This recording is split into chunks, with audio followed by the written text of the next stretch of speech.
এবং অনুপ্রেরণার যোগান দিয়ে থাকেন।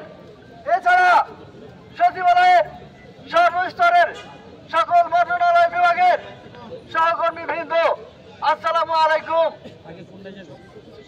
প্রিয় সহকর্মী ভাই ও বোনেরা, কালো আইনের বিষয়টি আমি আর আজকে উচ্চারণ করব না, কারণ এই বিষয়টি বহুল আলোচিত। আজকে আপনারা আমাদের মহিলা বা নারী সহকর্মীদের কাছ থেকে শুনেছেন তারা এই আইনের দ্বারা কিভাবে নিষ্পেষিত হবেন, কিভাবে তাদের সংগ্রাম ক্ষতিগ্রস্ত হবে, তারা ওনারা নিজেরাই বলেছেন।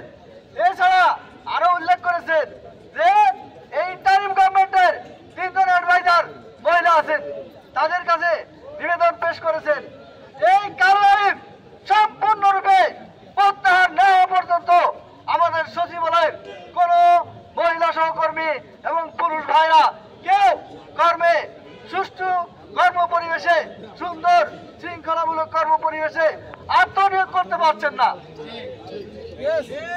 আমি সারা বাংলাদেশের 18 লক্ষ কর্মচারী এবং তাদের সাথে সংশ্লিষ্ট আরো 2 কোটি গণমানুষের প্রতি এবং তাদের পক্ষ থেকে আজকে এই ইন্টারিম গভর্নমেন্টের প্রতি অনুরোধ জানাচ্ছি, শহীদ শাহরুখের আমলে প্রণীত এবং পরবর্তীতে যে আইন, যে কালো আইন সর্বোচ্চ আদালত কর্তৃক পারিত হয়েছে, যেটা বাতিল করা হয়েছে, কেন আপনারা সেই আইন নতুন করে প্রবর্তন করতে চাচ্ছেন?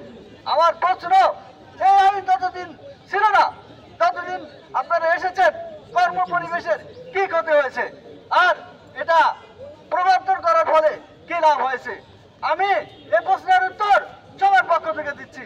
এই আইন প্রবর্তনের ফলে সরকারের দ্বারা অনুগত এই ছাত্র জনতার আন্দোলনে লাখো শহীদের, শত শহীদের রক্তে অর্জিত এই স্বাধীনতা এবং এই আন্দোলনের ফলশ্রুতিতে আজকে আপনারা যারা ইন্টারিম গভর্নমেন্টে বসছেন, আজকে যারা আমরা স্বাধীনভাবে কথা বলতে পারছি, মত প্রকাশ করতে পারছি, আজকে মিডিয়ার আমাদের সামনে এসে আমাদের কথা শুনছেন এবং তারা ব্রডকাস্ট করতে পারছেন।